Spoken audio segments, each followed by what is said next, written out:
السلام علیکم ورحمۃ اللہ وبرکاتہ۔ جب بندہ بے بس ہو اور ہر طرف سے لاچار ہو چکا ہو تو کیا کرے؟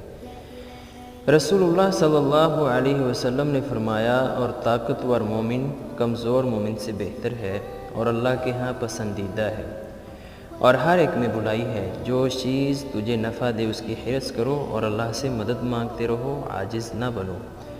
اور اگر تجھے کوئی نقصان دہ معاملہ پہنچے تو یہ مت کہو کہ کاش میں اس طرح کرتا تو اس طرح ہو جاتا، لیکن یہ کہو قدر اللہ وما شاء فعل، اللہ کی لکھی تقدیر ہے، جو اس نے چاہا وہ اس نے کر دیا، کیونکہ کاش کہنا شیطان کے عمل کا دروازہ کھولتا ہے۔